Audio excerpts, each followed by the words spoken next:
Hello and welcome to a casual Friday Total Soccer show. My name is Daryl Grove and I'm joined by a man who's not going to be talking about Christian Pulisic today. His name is Taylor Rockwell. Hello, Taylor. Hello. I mean, no promises. We'll see how things go. Maybe there'll be some more news. Maybe there'll be another sorry quote that we have to break down for 10 minutes on the show. But if you're interested in our Pulisic analysis, listeners, please go back to Wednesday's show where we did 20 minutes and Thursday's show after the Man City-Liverpool review. There's another 10-15 minutes on the Christian Pulisic deal. It's in the timestamps. It's in the timestamps. You can't miss it. I said Casual Friday. We're both wearing colours. I like that we're just now turning this into a discussion of what we're wearing on any given day. The Total Sartorial show. Yeah, there we are. Yeah. If I knew what sartorial meant, I would probably agree more. It's like the old Dirty Tackle podcast where they used to ask each other, what are they wearing at the start of each episode? Like the whole thing was on a red carpet. My only concern is that, going off of that, my only concern is that occasionally, like I think I've gotten rid of that, like the shirt that I had that looked like that one, but for a minute I was like, we did have a lot of matching shirts. Oh, we do matchy-matchy. And then my fear was that we'd have to then have a whole Who Wore It Best segment. That could be controversial. So I'm glad we at least don't have too much overlap right now. I mean, I'd be happy if I won every time. I mean, I don't know. We'll have to see. Maybe we have to start it now. So today actually is a listener question special. We have 6 listener questions to answer on the Total Soccer Show on all kinds of topics, and you'll know when we start asking them. Just want to promote a sort of a question deal. If you subscribe and support the Total Soccer Show at $10 a month or more via totalsoccershow.com/join, we will guarantee to answer one of your questions per month. We sure Worth will. noting, not all the people on today's episode are $10 a month subscribers. We deliberately mix it up. Yeah, we do. Mix it up. We all about that mixture. It's a meritocracy, but also we want to make a little bit of money. There we are. All right, so let's start with a not at all controversial one. Shreyas Ramani asks, I know nothing has been confirmed yet, and it's a little off in the future, but what effect do you think Brexit will have on English soccer and the EPL with the likely news that fewer foreigners will be allowed on English teams and European players will need to apply for a work permit? Will the Premier League decline to the level of Ligue 1 or the Portuguese League? Shots fired in the Portuguese League. I was going to say, quick shots fired right at the end. Yeah. I think the very short answer is no. Yep. Because whatever form Brexit takes, and it will involve a restriction of the freedom of movement of European Union players, who right now, if you're from Germany or France or wherever, you can just waltz into England. You don't have to really get any paperwork. You can just play for a Premier League team, no questions asked, right? That will change. But that won't change that much, right? Kylian Mbappe can still come and play in the Premier League. He's going to meet the criteria to get a work permit. Someone not as good as Kylian Mbappe, who maybe doesn't even meet the criteria on the first try, will still get it on appeal if they're good enough and the team makes a good case for them. So at the very high end of really good footballers, all this is going to do is mean more paperwork, but those players will still get there, right? So no, the Premier League is not going to descend down the rungs and not be a top league anymore. I would agree. I would add, though, that it sort of depends, your perspective in answering this question, like the royal you there, depends on your level of cynicism, I would almost say, because when I first started researching this question, I had that idea of maybe this can change it. Maybe this will make things better, and maybe they'll go back and revisit it because the BBC did a thing in 2016 saying that 332 players in the Premier League, the Championship, and the Scottish Premier League would not be eligible anymore if Brexit had gone into effect then. And so there was that element of okay, so that might change things. They might have to revisit this. And then the cynical part of me took over and was more like, yeah, but really most of those people, to your point, even the high-end ones are going to be fine. And then they're probably just going to simplify the appeals process and make it very easy for most of those individuals to still get the work permits they would otherwise be getting. The players that won't be able to or not work permits, rather, but you get my point. The players that might not get, employment authorization are the players you won't have heard of. Yeah. So at least to begin with, you just won't notice it because it won't be a player that you would have heard of. And maybe even, I am not pro-Brexit. I think people know that. I've mentioned it a few times on this podcast, and I'm not very into the idea of nationalism, but it might mean more opportunities for English, Scottish, Welsh, Northern Irish players because maybe some of the lower tier foreigners are not coming over from, say, Netherlands or Belgium or France or Germany and taking the spot of maybe an optimistic young English left back. You know what I'm saying? So there is a chance that it redresses the balance of not enough English players in the Premier League at least a little bit. Unfortunately, now I think you have strayed into the idealistic approach to this because the other way to look at this... I have more to say as well. Well, that's fair. But the other way to look at this is that individuals like N'Golo Kante and Riyad Mahrez, when they first came, would not be eligible anymore. They wouldn't be able to get work permits via this process. Now, maybe that but changes. Those two would have won on appeal. I'm talking about players even like further down the ladder. I don't know if they would have, because at that time they were like less heralded players. When we're talking about N'Golo Kanté when he first goes to Leicester, I don't know if he has the caps to back up an appeal. I don't know if he has the standing to back up an appeal. So That's interesting. So I do think what could end up happening is that the rich will get richer, because if you're Man United, Man City, Chelsea, Liverpool, whomever, that tier of clubs can still afford to go out and buy the guy who has 30%, I guess it would be for, say, Germany, 30% of like caps in the year for Germany. Yeah. They can do that. Can Bournemouth? Can Huddersfield? Can Brighton? I don't know. And so I think then they're probably looking at, focusing more on English players. But then if you still have quotas for English players in the league, then so too are those big clubs. And I could see it being problematic for smaller clubs who don't want to spend the money to bring in established foreign players. What do you mean about by quotas?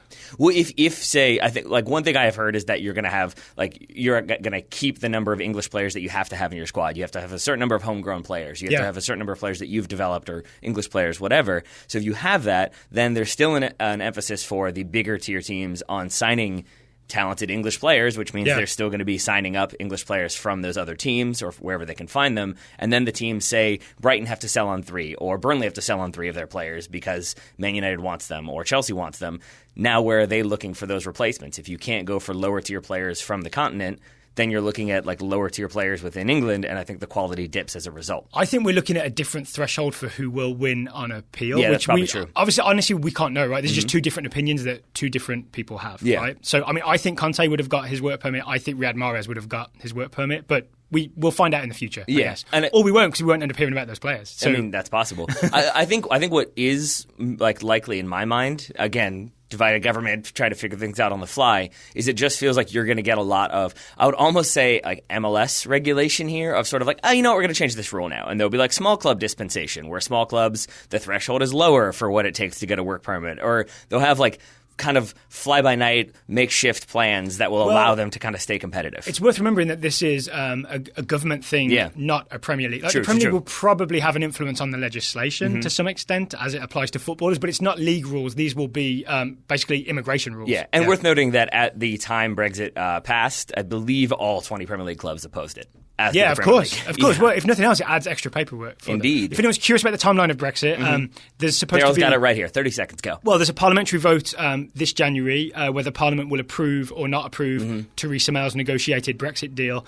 If they approve it, it goes through March 29th. So this could be a thing that is happening sort of March 29th, 2019. If it doesn't get passed, then it's all up in the air and we don't know what's happening. One extra element here that's worth talking about is the transfer of 16 to 18-year-old players. And that's what I wanted to ask you about, if you don't mind. Actually, go ahead and explain the problem there, and then I'll ask you my question. Sorry. Well, it depends whether you see it as a problem or not. But right now, the FIFA rule is that within the European Union, if you're 16 to 18, you can move clubs, right?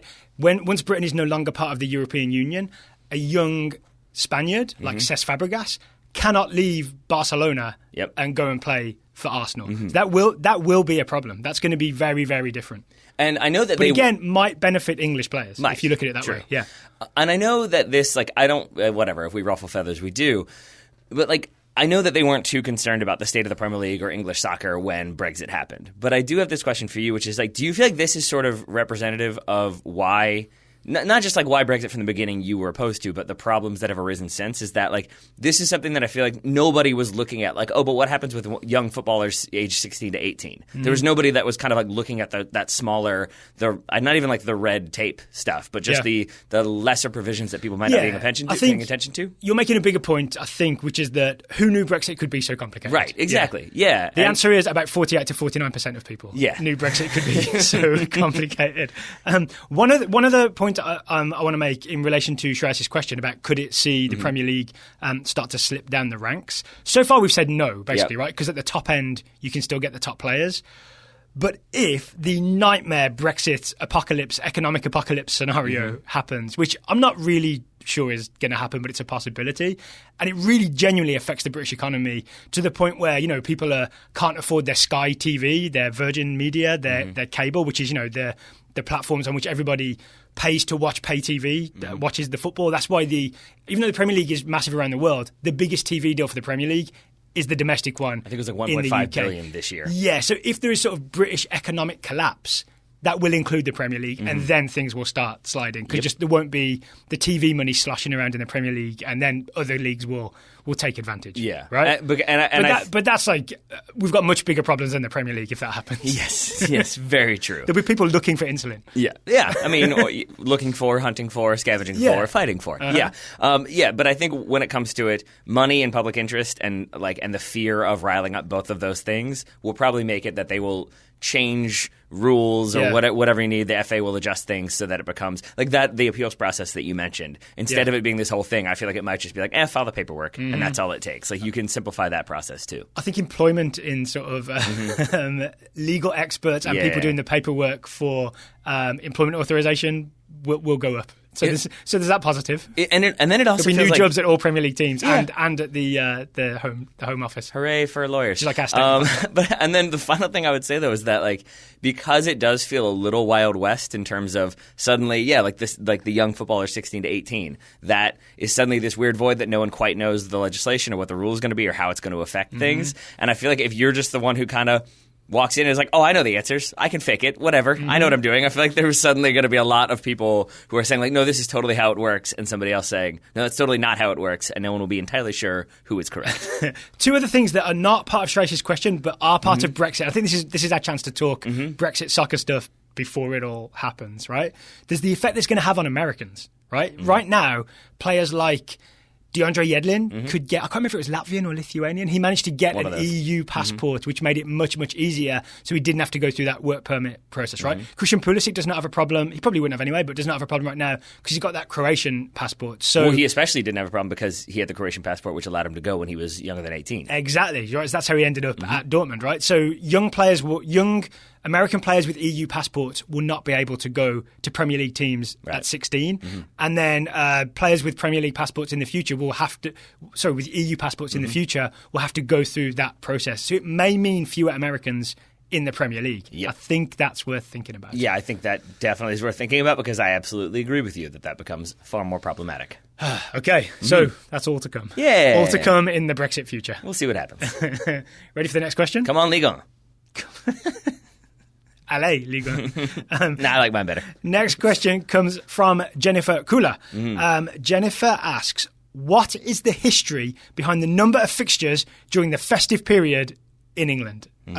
It forces teams into squad rotation and increases the chances of injuries and seems to disadvantage Premier League teams versus other Euro leagues. Probably, yeah.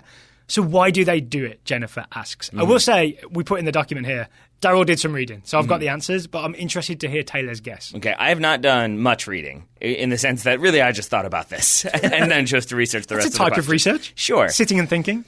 But here are my answers. I think, one, there's probably the monetary aspect of things, that if you know everybody's off work, everybody's home, I have to imagine more people are wanting to go to games, you're getting tickets to go to games or whatever as a gift. So I think that's probably why you want to play through, because you get better ratings and you get more people watching it. You also have leagues around the world shutting down, which means that you get more eyes from around the world looking at you. But the other thing that this is completely like half-baked reasoning, but I also wonder if there's a historical element to it, because I know not the Premier League, but like English soccer's been around for quite some time. Yeah. And I do wonder if it connects to like a Christmas Day, Boxing Day tradition of 1896, and they've just kind of continued the run from there.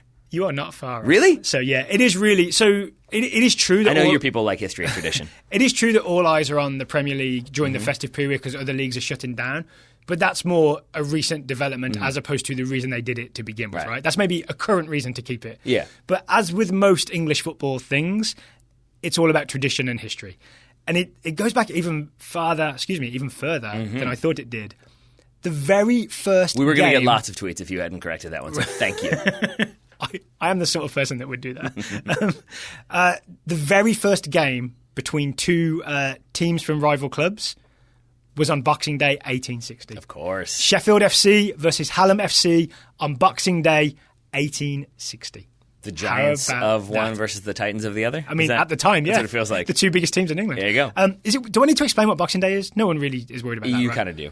I don't know what Boxing Day is. I know it's the day after, but I don't know why it's called Boxing Day. It's December 26th. It's the day after Christmas Day. Oh, why is it called Boxing Day? Yeah. That's a whole other thing. I believe it's because it's the day when people who worked in the service industries would go and collect their Christmas box, like their Christmas bonus from their employer. So it's like, here's your box. Wow. You get what I'm saying? So you have a whole holiday for like the working class? Pretty much, yeah. I think that's very progressive. It's the most English thing I've ever heard. Like the butler on Downton Abbey would go and get his box the day after. Oh, I Christmas. get it. Yeah. It's not making you sound better. I didn't invent it or approve it. Once they were done brushing the corgis, they were allowed to get the gifts for their families. Got it. Cool. Perfect. So that first game on Boxing Day, 1860, then when you get the traditions then established, right, that we play football on Boxing Day, when you get the first league season, 1888 to 1889, when they're putting the schedule together, of course they put a game on Boxing Day. That makes sense. Right? So then it's just been with us ever since. It's even extended to, for a good long while, there were games on Christmas Day and Boxing Day. That kind of died out in around the 50s or 60s because public transport wasn't running at even close to full capacity on Christmas Day. So it stopped making any sense at all to do that. So right now it is just a tradition that over the festive period, every Saturday that happens over a festive period is just treated, normal league games on a Saturday. And then every Boxing Day and New Year's Day, just extra games, just jam them in there. Doesn't matter how confused Maurizio Sarri is. Here's my question for you. Yeah. So if, Christmas is for the wealthy and then Boxing Day is for the working class is what we've established here. Oh, you're still stuck on this? Now, would footballers then be in the, wealthy category of, they can sell, or do we need to give them their own holiday the day after Boxing Day when footballers can, collect their holiday bonuses based on their performance? I think... I like this idea. I think footballers get paid well enough. Christmas, if you're really stuck on this, footballers are not the type of profession that would be getting a Christmas box, right? Because they're not sort of... Yeah. Yeah. Right. I mean, not anymore. Maybe in the 1860s, less so now. So to Jennifer's question, I'm trying to get you back on topic here. Yes, it disadvantages Premier League teams. Yes, it disadvantages them versus other European teams. And yes, it probably in the long run has disadvantaged the England national team at World Cups because the players are absolutely exhausted because of this crazy period and there's no break afterwards. But we're just stuck with this tradition, and people love it because they're off work on Boxing Day, they're off work on New Year's Day. So to this is one of your original explanations, right? Yeah. So it's just an extra day where you can go and watch football, which is a thing that people like to do, or you can sit in front of the TV and watch football. At least in the pre-Brexit era. Before TVs were outlawed, or cost $1 million, one or the other. The second one. There we go.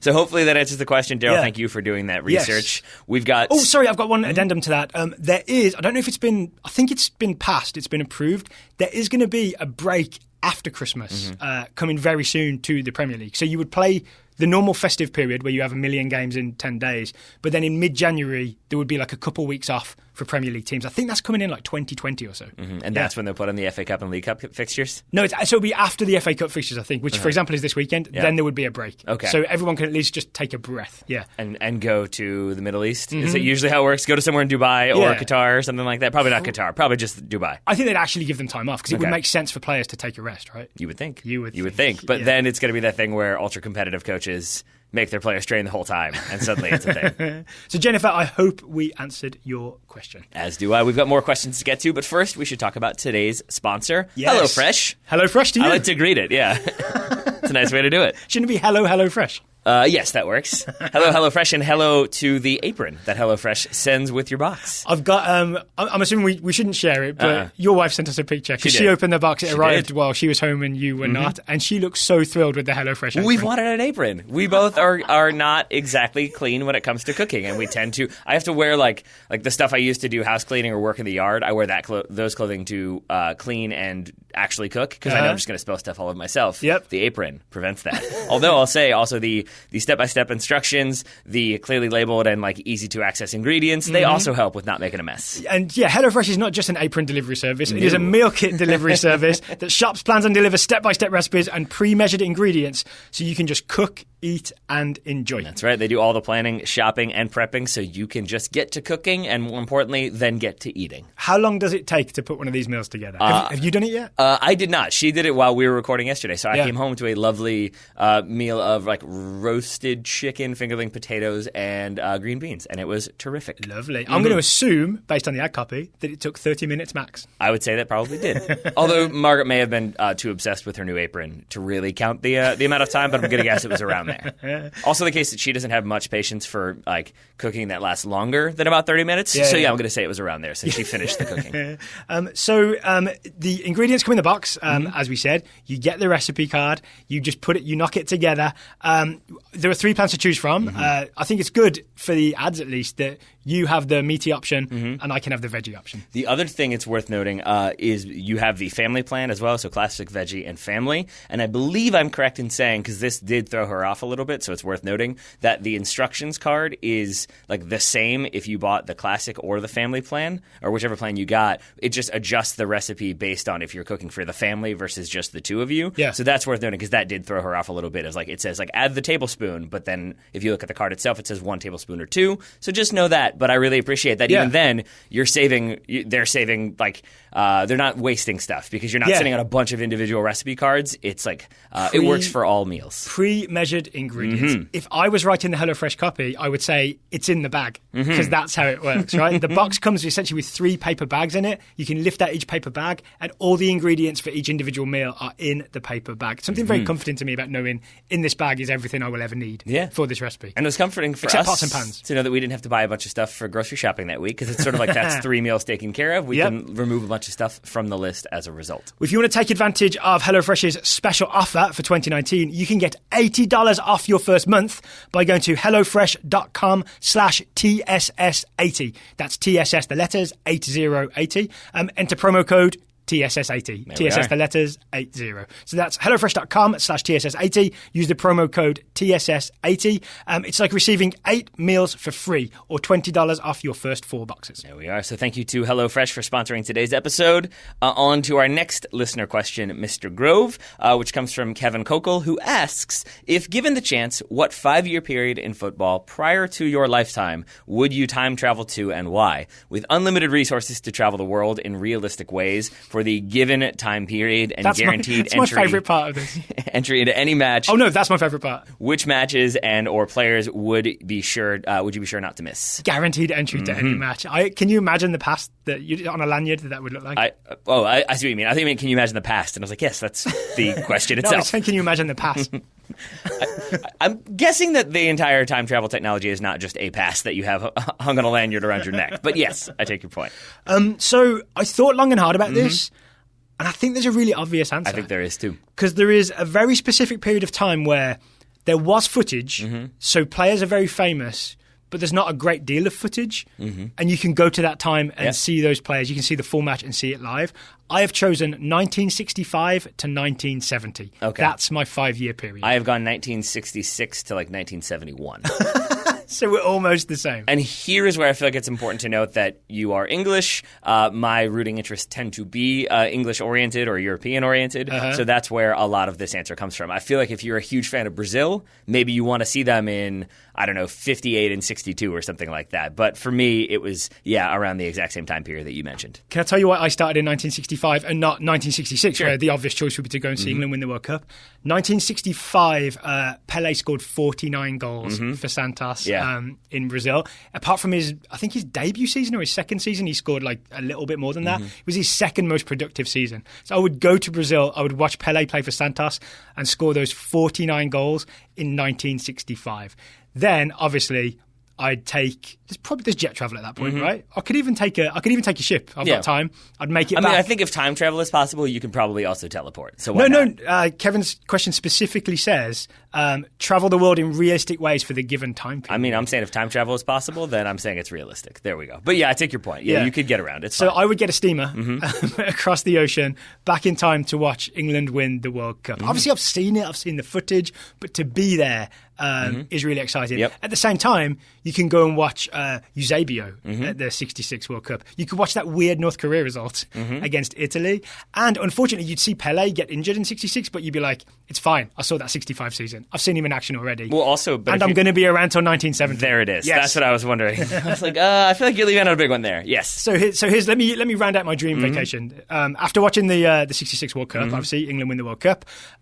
I'd go to the 67 European Cup final. Yep. See Celtic beat Inter. You're pretty much giving all my answers beat to. The Catenaccio. I'm sorry. 68 European Cup final, I'm guessing you would love to be at. You are correct. Okay, so let's share the joy. Why would you love to be at the 68 European Cup final? You already mentioned Eusebio, but that's Eusebio's Benfica falling 4-1 to my favorite team, Manchester United. Yes. But that's, as you said, it's a team that you have footage of. You could probably go and watch, but again, it's not going to be as good. Like, watching 1968 footage is not quite the same as watching it live. So to be able to see George Best, Bobby Charlton, that would be pretty exciting. My 5 words: George Best at his peak. Yep. George Best at his peak. The 68 European Cup final is the very, very, very peak of George Best's powers and achievements. So I would wait for that to be over. I'm just going to jump in to add, because so far I've followed with yours pretty closely. Yeah. 68 for me was when Santos won the state and league double. It was the last time Pele won those two titles with Santos. Oh, you want to see the finale? So I would want to go watch the finale where he is still scoring goals and doing Pele things. Okay.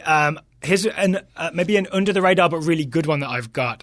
People think of Johan Cruyff as a player of the 70s. He made his Ajax debut in 1964. He was an Ajax regular by 1965. In the 66-67 season, Ajax won the double. Cruyff scored 33 goals as a youngster. I would go watch Cruyff for Ajax in the late 60s. That's fine. You can do that. But you're watching him at the wrong time period. So What's that's that? fine. Because that's why I went 66 to 71, is because I want to see Ajax win their first European Cup in 1971. That's why I extended it. You got it. It's a bit of give and take, right? It is, because I almost did 68 to 73. Captain America doesn't trade lives, but I do. Okay. But that's why I almost did 68 to 73, so I could get those last, like all three, the back-to-back-to-back European Cup run of Ajax, because I think that'd be fun. But I think one is enough for me, because I still want to watch the 66 World Cup. The other one that I added in, I did some digging, 1968, Brazil versus the FIFA 11. That was Garrincha's final game for Brazil. Ooh. He basically announced his retirement, played a half, and then left. But that's So what year was that? 68. So that's the Brazil, I think the 62 team, resurrected. So you get the Garrincha farewell, but then in the FIFA 11, you had Beckenbauer, you had Lev Yashin, you had Carlos Alberto and Rivellino for Brazil. Oh, so that's another one little game in. you'd get in Brazil. Yeah, in 68. Then I would make my way back across the ocean in time for the 1970 World Cup in Mexico. I wouldn't even need to. So obviously watch Brazil. I'd be in Brazil, I'd just go north. Watch Brazil 1970 and all that. Right? Yep. Yeah. And all Pele, that. Jairzinho, all that. But here's the interesting part as well. I would make a quick trip north of the border to the United States and just see what's going on in 1970 in American soccer. I mean, drugs and an oil shortage. I think that's pretty much it. In soccer. I think I just stole a joke from Austin Powers. Didn't mean to. And then for me, I had 1971 because I want to see Ajax, Cruyff, Rep, Neeskens. Except I think Rep wasn't there. He was there in 73. So that one I wouldn't get to see, but so be it. So we'd cross paths. We'd spend a lot of time together. We sure would. We'd have a year alone at either end of the trip, but we'd spend 3 or 4 years together in the middle. Yes, pretty good. We sure would. But I would also say, like, part of this answer is that I really like the idea of visiting / living in London, Amsterdam, and Rio in the 1960s. But the idea of I'd go see the Beatles, maybe. Yeah, in '65 I could go see the Beatles. Yeah, but the interesting thing for me in looking at this question was seeing, like, I would love to watch the Soviet team of that era, which had Lev Yashin, but was very, very good by all accounts. But it's not a team that you would really be able to see outside of those major competitions because of the Iron Curtain. Yeah. And the idea of the, like, continental politics also factoring into the games you could go see, that, like, seeing a game in West Germany would be a very different animal than I think seeing a game in Germany today. Just going out on a limb and guessing that one. Anything else from this time period that you're interested in? No, except now that I've said that, it would be interesting. So I guess yes.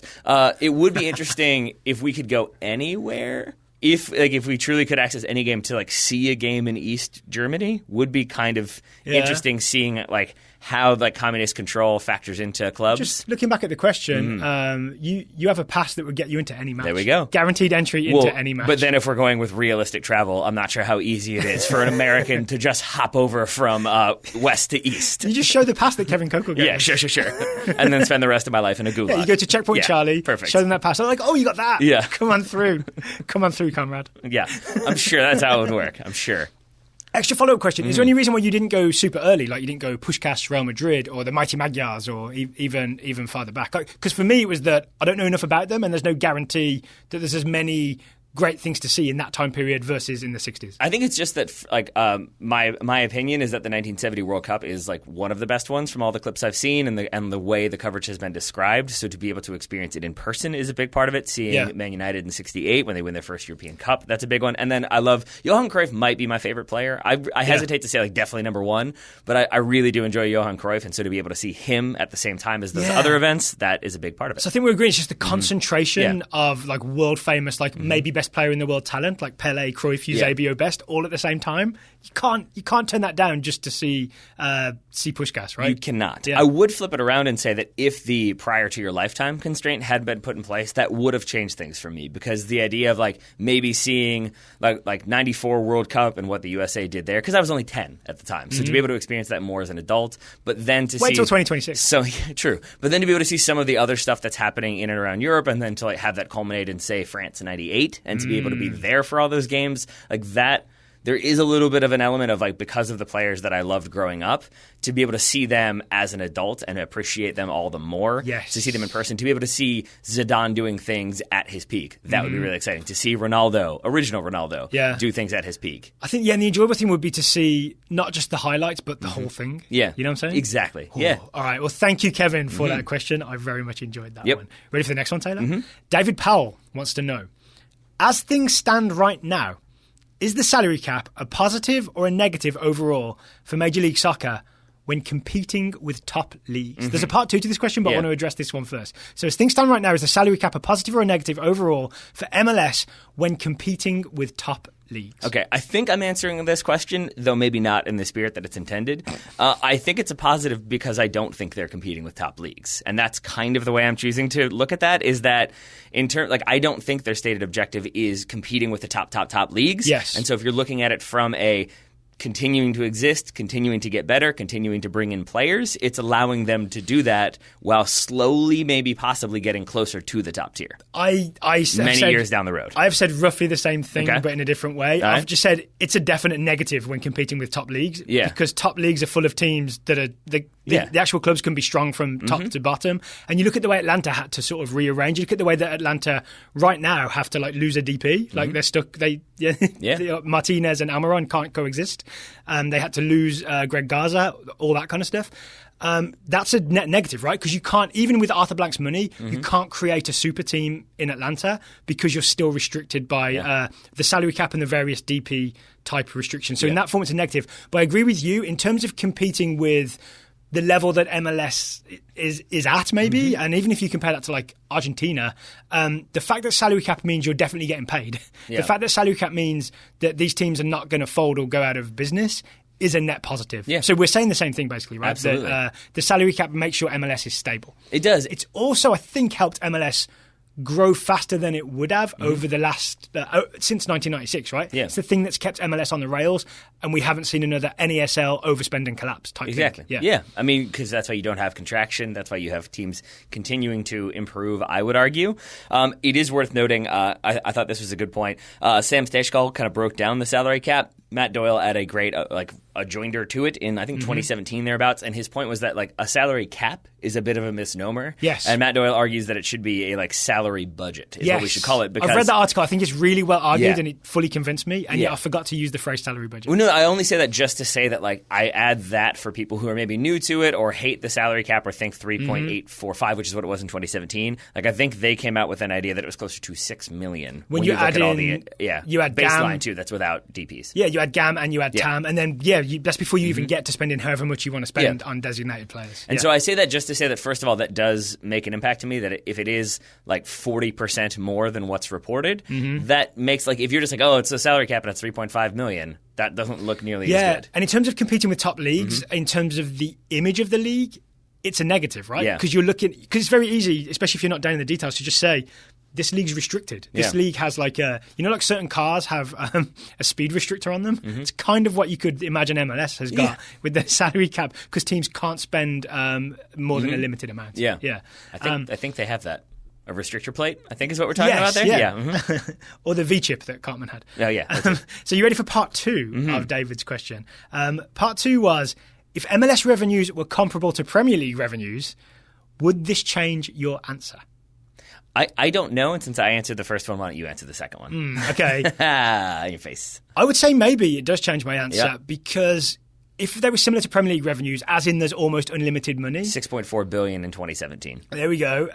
And there was a very restrictive salary cap, as in Man City couldn't spend more than Southampton because there's just awash with money, but an actual salary cap. Then I think the parity of the league, which I think is what David was maybe getting at to begin with, like, is parity a good thing for MLS when competing with other leagues where there's less parity? I think actual parity combined with loads and loads of money would make a thrilling league. Because if you were watching the league where Colorado Rapids could spend a fortune, and Atlanta could spend a fortune, and you could go out and get Messi and Ronaldo and the very best players, or I guess if we're Premier League, then get Eden Hazard and Romelu Lukaku and the very best players, then I think you've got a league really worth watching, because you'd have, like, say, 24 teams that all really are loaded with talent, because people would be flocking there because there's so much money available. They want the best salary. I think that would be more exciting than the Premier League. So yes, if there was loads of money, and if it was heavily enforced, not like a luxury tax thing where you end up with, yes, a salary cap, but the New York Yankees keep going above it. Yeah. You know what I'm saying? Yeah. So a luxury tax then added in there? Okay. No, I would say no luxury tax. No luxury tax, an actual cap, but the money is everywhere. Okay. Yeah.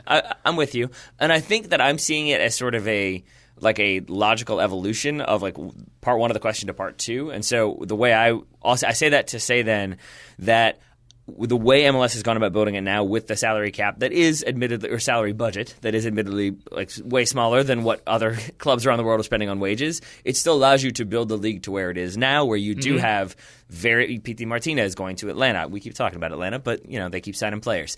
Like, they're a good example of, like, a club that could be even bigger if they're allowed to spend whatever they want. Well, so I think they're a good example. But what I mean more so is that it's like, but they're still building towards, like, now they've got, as I said, there was a publication that said he's the number one South American player right now. So you've got this guy who's, like, sort of, or playing in South America, I think.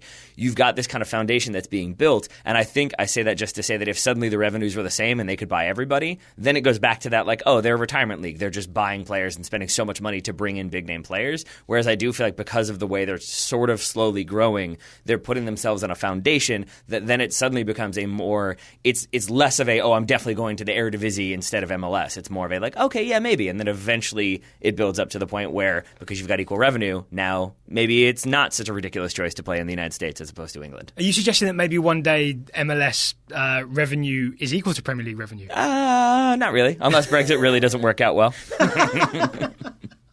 I'm just saying that's how it chose to internalize the question as if MLS built itself to the point where revenues were around the same, or vice versa, would it be good for MLS? That's how I've chosen to answer it, if that makes any sense. It doesn't seem like it does. I think it does. All right. Should we just move on? You're just making a what face the entire time I'm talking, so I'm like, maybe none of this is registering? Well, we have two more questions to go. But first, today's show is sponsored by Ruffneck Scarves. Ruffneck Scarves are back for 2019. Ruffneck Scarves are the official scarf providers. US Soccer, MLS, USL, NCAA. The variety is staggering, the choices you have when you go to ruffneckscarves.com.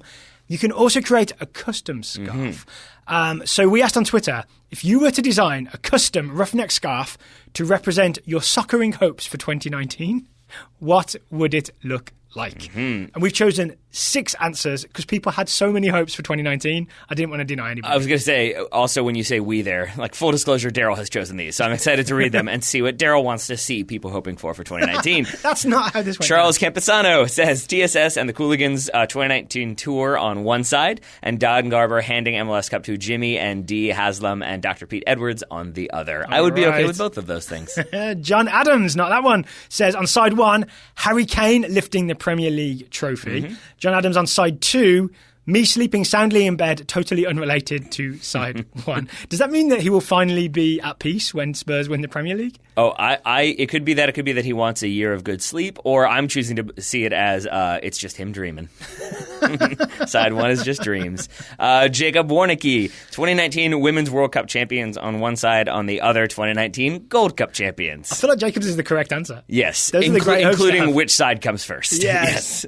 Jersey Jonathan says, on one side it would say Mexico 2019 Gold Cup champions. Boo. On the other side it would say US men's national team 2019 Gold Cup champions. And Jersey Jonathan says, that's the joy of being Mexican-American. It would be kind of confusing if you were wearing that scarf out to be like, wait, were they co-champions? How did this work? Well, I think you'd have that scarf printed after the semi-finals, and then you can just flip it whichever way you want to flip it after the final. I got you. Yeah. I still think it would be confusing to people who don't follow the Gold Cup to be like, they were 2 winners that year, but whatever. Bielsa Ball, all one word on Twitter. On one side is me dreaming about Marcelo Bielsa. Lots of dreams. dreaming about Marcelo Bielsa leading Matt Miazga in Leeds to a championship trophy. The other side is me not dreaming about it because it is going to happen. So this was so convincing, it had me Googling Matt Miazga Leeds. Yeah. Not happened so far. Bielsa ball really had me. I appreciate. Did you actually add the question mark in there too? Okay. I didn't. I just went intonation at the end. Final one is from MTUSA08, who says, side one,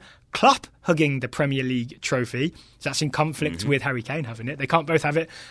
Side two would be the same Atlanta stripper twerking next to the Gold Cup after the USA wins. I guess it depends on if Brad Guzan gets called into that Gold Cup squad and how that tournament goes. What was the place called? Magic City? Sure. Magic City, I think, is where they took MLS Cup. Yeah, if it's Brad Guzan I can't claim to be too familiar with Atlanta strip clubs.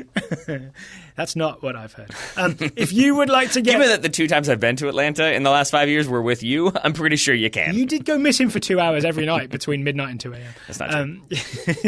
If you would like to go to ruffneckscarves.com, any scarf... You're thinking of George Quraishi. that you see, any scarf that you see in the store, you can get 20% off. If you use the discount code TOTALSOCCERSHOW, all one word, TOTALSOCCERSHOW, for 20% off at ruffneckscarves.com. The link will be in the show notes, of course. It sure will. So thank you to Ruffneck Scarves for sponsoring today's episode. Daryl Grove, next question. I think it's my turn to ask, so here we go. Ira Jersey, there is often a tactical discussion about teams' defensive positioning. For example, the high press, the mid-block, the sit and counter are frequently mentioned. What do each of these mean, and how should one watch a game for them? So I know you did the research on this. So you have the proper answer. I'm going to just give my best guess at what I think it is, which I think from watching soccer so long together, we basically know, right? I mean, that's essentially my research was making sure that I wasn't just constantly saying the wrong thing. All right, so I'm feeling slightly confident then. So the way that I would describe them, the high press is that you push all the way up the field when the opposition has the ball and you're just trying to win it off them as high as possible, right? The mid-block is when you sit roughly around the halfway line, right? So like your forwards, when the opposition has the ball, your forwards are maybe just over the halfway line or just behind the halfway line.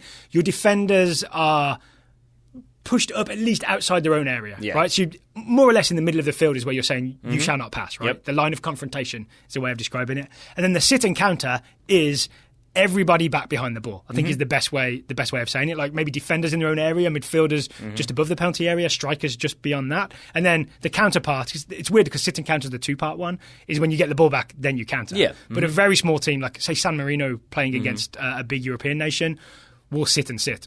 Right? You sit in that shape, win the ball back, kick it long, maybe one guy chases it, but you deliberately don't get stretched out. Right? And you could say sit and counter. If you want to go the easier one, you could just call that the low block. The low block, is basically defending. High block, mid block, low block. Yeah, defending in and around your 18. The idea being that I think it's like 75% of goals on average are scored inside the 18. So if you deny access to the penalty area, then potentially you're denying 75% of goals. So how should one watch a game for them? How do you identify each of these? This is a little like... It's obvious, but it's tougher. Well, it is and it isn't, because I feel like you kind of hit it in your description, which is basically I would look at the back line and I would look at where that back line is setting up. If they're setting up at the top of the 18 or just inside or something like that, then that usually can tell you that they're sitting in a low block. If they're closer to midfield or like around that, like the midfield circle on their side, then maybe it's a mid block. And then if that back line is pushed all the way up to midfield, I would say that's indicative of a high block or a high press. Yeah, and you could do it with the forward line as well, right? If we take the assumption that no team wants to get stretched out and have their like defenders in their own 18 and their forwards in the opposition 18, because then there's so much space in midfield you get carved up, right? You could look at the forwards and say, are the forwards on the opposition's 18-yard line? Are the forwards at sort of just above midfield, or are the forwards way behind their own halfway line? So you could look at the forward line or the back line and just figure out, basically look at the whole team and see where they are. Are they low, mid, or high? That works for me. That makes sense. Is that too simplistic? I don't think so. I think that's about right. I guess you could also look maybe with some of them at like where the midfield position is in terms of where it is. Are they more central to try to like stop opportunities coming through the middle? Are they more stretched out? But again, that doesn't really give you as much of an indication as the defense and the forward line. But I'd say defense first. Goalkeeper definitely doesn't tell you much. Unless you're a Ederson. So, Ira, we hope... Actually, I guess that's kind of true. If it's like a Manuel Neuer, Ederson thing and they're 30 yards from their goal, then that means they're definitely playing a high line. Like 2014 World Cup, Manuel Neuer, you know Germany had a high line. Perfect. Okay, final question. Comes from Brendan Massa. Brendan wants to know, says, it's common to hear that a team will, quote, will hope to hold on to, unquote, an important player. Other than players with a release clause, why is that a concern? What makes world football different from other sports in which a team doesn't typically need to make any move they don't want to? And why do footballers seem to get, quote, unsettled, unquote, in a way other athletes seemingly do not? I think this is a really good question. I think it is too. I think there's also an implication in there that Brendan didn't say, but I think is worth noting, which is that when he says from other sports, I'm going to assume that specifically what he's talking about is American sports. Okay. Because unless Brendan is asking about like a European water polo or something like that, that would be where I'm like coming from when I'm answering this question. And I think that's the key answer, is that when you're looking at North American sports, the NHL, NBA, MLB, NFL, whatever, those are like the top tier of that league. And really, in some cases in NFL, there's really no other competition. Like NHL, you have some around the world, but for the most part, it's still the most glorified league. Yeah. So then you're always kind of wanting to be playing in those top tier leagues. So then if you're looking for a move, it's not like there's 18 other teams in 18 other countries looking for you. You can really only move within. Oh, it's just about limited options. Yeah, I think so. I think that's part of it. But then a thing we talked about earlier with Major League Soccer is because you've got relative parity within these leagues, it's difficult to really build a dynasty outside of like doing it on your own sweat and tears and labor. The Patriots have done that not because they've spent more money than everybody, but because of the way they go about doing business. But I think then you don't have that next level if you're playing for the Jacksonville Jaguars. Yeah, the Patriots are probably a step up, but it's still going to be under salary cap restrictions, and it's not quite the same as if you're playing for – I keep picking on Bournemouth for some reason. Let's say Southampton, Virgil van Dijk going to Liverpool. Exactly. I think is a good example. It's a different level, and it means that you're playing in a bigger stadium with more people watching you, more eyes on you. Champions League, it means you're going to get more sponsorship, there's more no NFL national team Champions League, looks. Right? No, exactly. So all of that factors into why somebody would want to jump ship and maybe become unsettled. And I think there's also just the idea that the players have more power in Europe than they do in American sports league. I know not all American sports leagues are single entity, but it seems to me that the clubs have a lot more control about where players get traded to and where they go. Right? And I believe I'm correct in saying, at least for, say, the NBA, that contracts carry over. So if Daryl's playing for the Philadelphia 76ers and he moves to the Washington Wizards, should be Bullets, but whatever, that like your contract from the Sixers carries over to the Bullets. Not the case when it comes to European teams. And so that's the other reason why you would want, another big reason why you want to move is if you're on fresh contract. Yeah, $20,000 a week at Cardiff. Switching it around. Borussia Dortmund. Yeah, and then suddenly somebody comes in and says, we'll pay you $100,000. Then maybe suddenly you're a little bit agitated by the situation, or unsettled, I guess is the term. And then the other thing is, I'm not sure the exact reason. Maybe it's because agents agitate for the move, or maybe it's because players just know that they're powerful. They are willing to flex, right? Players are willing to flex a little bit and be unhappy and underperform, maybe. Or, there's even Nicolas Anelka kind of went on strike that one time for Arsenal to get the move away from Real Madrid. And I think, here's my take compared to American sports, because players have a transfer value, they have a worth that teams are scared to damage, right? In the NBA or any other American sport, there's more of a trade value as opposed to like LeBron James is worth $200 million and there's a transfer fee that you could lose out on. It doesn't work the same, right? Whereas a European soccer team can lose out on the transfer value if they mishandle that player. Because what you want to do is sell a player when he's happy and the other teams know that it takes a lot of money to dislodge him from that team. Yeah, exactly. Because if you've got, I would take that point, that it's like, if you've got an upset player who publicly doesn't want to be there, that lowers the transfer value. A bit low, yeah. So then you don't want that to factor into the negotiating process. Yes, I think that's one angle as well, yeah. I mean, basically there are lots of different reasons. I think we just got through quite a few of them. I hope we did. Any more that we might have missed? No, I mean, I'm sure there are, but none that I have on my piece of paper. Aside from, it's not a thing that I like. I don't think I can really articulate because I am not a professional soccer player, but I do think the allure of the Champions League is something that maybe is difficult to overlook. And I've never been to one Champions League game in Turkey. I take that back. But like, it's not as though I've played on a Champions League team or anything like that. But it just seems like Virginia Champions League? Yeah, that's totally the same. Two of the words are the same. But by all accounts, playing for a big team that can make it to the knockout round of the Champions League and to have that sort of knowledge that outside of the World Cup, there are a few competitions where I feel like so many people around the planet are watching you kick a soccer ball. Yeah. The allure of that cannot be undersold. Yes, absolutely. Or overstated, whichever one you want to do. They both work. They both work. Well, thank you to everybody for today's questions. Thank you to Shreyas, to Jennifer, to Kevin, to David, to Ira, and to Brendan. If you would like to ask us a question, it's TOTALSOCCERSHOW.com/questions. questions.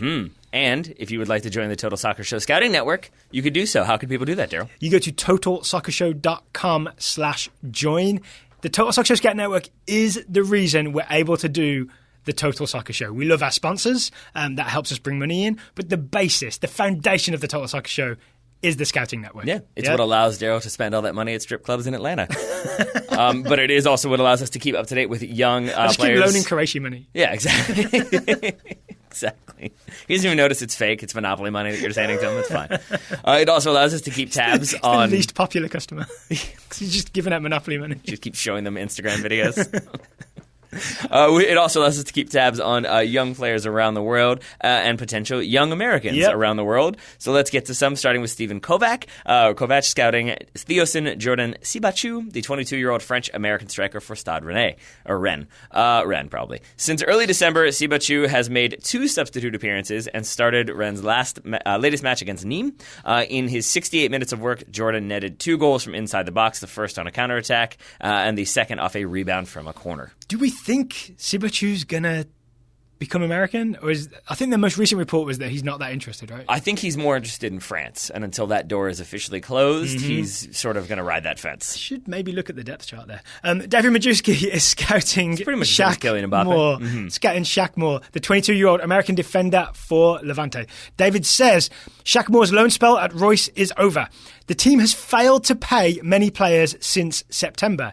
Here's an example where MLS is doing better than I meant to mention that with the salary cap. Yep. In protest, Moore huddled with 3 other players to begin a December match against Alcorcon.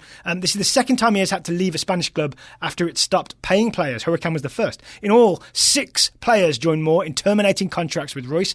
Rather than bringing him onto the La Liga squad, Levante has sent Moore to its farm team Atlético Levante in 3rd tier Segunda División B. A bright spot in this story is that Moore started his final 4 matches with Royce. So playing time, not paying time for Shaq Moore. Not so much. And it's worth noting that it might also be that they recalled him and weren't able to register him for the senior team yet. They may still be able to do so. So it's not necessarily out of the question that he ends up getting a game or 2 for Levante, I believe. But I could be wrong. In the meantime, Atletico Levante. There we go. Who sound more athletic anyway, right? Yeah, they sure do.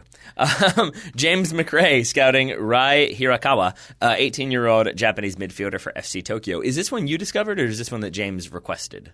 The latter. Okay. But I did do some research and I was like, oh yeah, this guy, yeah.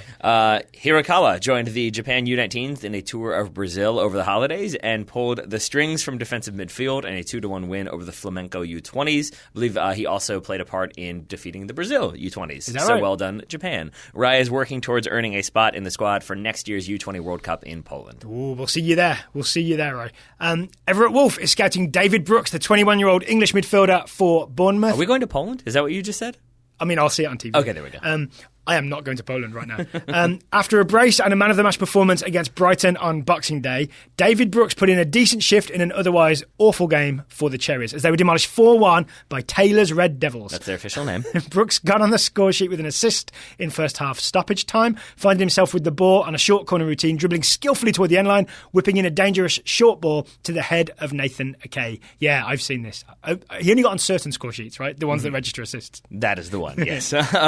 Rich Hunter scouting Nathan Akay, the aforementioned 23-year-old Dutch defender for Bournemouth. Akay netted a goal in his 100th Premier League appearance in a 3-3 draw with Watford. His second goal in 2 games. I'm guessing the first one would be against United. Akay's recent scoring explosion vaults him into a tie for 3rd in goals among defenders in the Premier League behind Shane Duffy of Brighton and Callum Peterson of Cardiff. That would not have been my guess. Vaulted territory, those names. Ryan Marzak is scouting Pione Sisto, the 23-year-old Danish midfielder for Celta Vigo. Ryan says it's been a rough few months for Pione Sisto. 8 of his last 9 appearances have been of the substitute variety.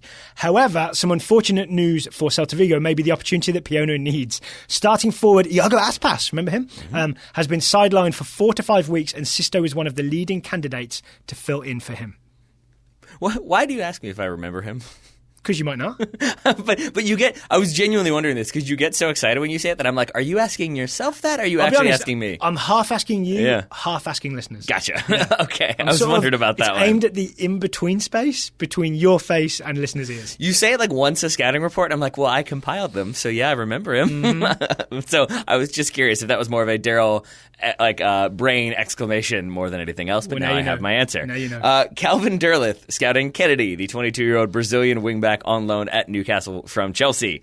After a consistent string of lackluster performances, Kennedy was left on the bench for Newcastle's games against Watford and Man United. His lack of hustle and poor production have seen him fall behind other players in the squad, including DeAndre Yedlin. He also takes up one of 2 EPL loan spots, leading to rumors that his loan could be prematurely terminated to free up space for more productive signings. This is weird, right? Because Kennedy used to be like the guy. When you played Newcastle, he was the guy to be scared of. Yep. I wonder if he's just sick of the whole Newcastle situation. That is a distinct possibility, but they better act quickly before his transfer value falls. See? Exactly. It all connects. Ryan Marzak is scouting Josh Onomah, the 21-year-old English midfielder on loan at Sheffield Wednesday from Spurs. Ryan says Josh Onomah's loan to Sheffield Wednesday has not been ideal so far. It is not entirely his fault, as the team currently sits 16th place in the Championship. Their manager, Josh Luhukai... Not a spelling error, by the way. Was sacked. I googled that one. Was sacked, and Onomah's former boss at Aston Villa last season, Steve Bruce, has been appointed. This will hopefully mean that Josh Onomah will be better utilised for the remainder of his loan. I say get him back to Spurs, get him straight in that first team. Let's do it. Why not? I'm sure they could probably use him. They've got some cover issues that they could maybe be helped out by a 21-year-old coming in. He's got a U20 World Cup winners medal. Just flash that around the new Spurs stadium. See, yeah. Maybe that's the time travel all access pass. U20 World Cup winners medal. Yeah. Why not? Maybe it worked for Jadon Sancho. Okay, Taylor Rockwell. Yes, sir. Thank you for taking the time to talk to me today. Yeah, right back at you, buddy. Listeners, thank you for listening. We are, of course, off this weekend. We'll be watching some FA Cup action. I believe Man United play Reading. You are correct. John O'Shea returns. Is that right? Yep. And Wolves play Liverpool again, which is sort of terrifying. I would rather play one of those teams than the other. Yeah. In terms of Reading, Wolves, Liverpool, I'm okay with that draw. Same here. And then we don't have this fully... You're same here? Huh? Oh, I thought you meant your same here as in like you're really excited with your draw. And I was like, really? No. Gotcha. I would rather play Reading Gotcha. than Liverpool. Yeah, I'd rather play John O'Shea than Virgil van Dijk. What? They're pretty much the same. We haven't ironed out the details exactly yet, but I think early next week we're going to put out a Premier League sort of midterm report because we're just past the halfway point in the Premier League. We're going to go through team by team and give a little report on how each team is doing so far. And then I'll give you a preview of the week here. Big week for us. We're off to the United Soccer Coaches Convention in Chicago. We sure are. I bought 2 extra coats. We'll be on Podcast Row. We will be on Podcast Row. And we have, I believe our hotel accesses the conference center, so maybe we'll never even have to go outside. So you'll never even need that second coat. Okay, I'll just bring the one coat then. Yes. Yeah, so if you're going to be... But lots of fake money for George. If you're going to be at the United Soccer Coaches Convention, please come see us. We'll be on Podcast Row. We'll either be at our desk. We'll have a desk that will have Total Soccer Show stuff on it. Come see us. If we're not there, we will be there at some point during the day. I don't know what swag, if any, we're going to bring, but I will bring some if people will promise me that they'll go up to the Cooligans, because they'll be there as well in their own booth, and say to them, oh, sorry, I thought you were Total Soccer Show, and then walk to our booth. If you'll do that, we'll find something for you.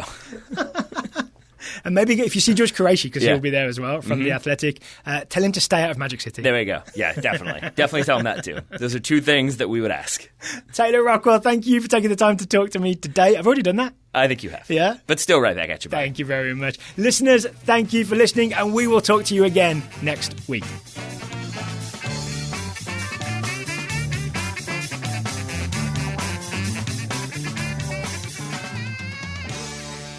You gotta slice it.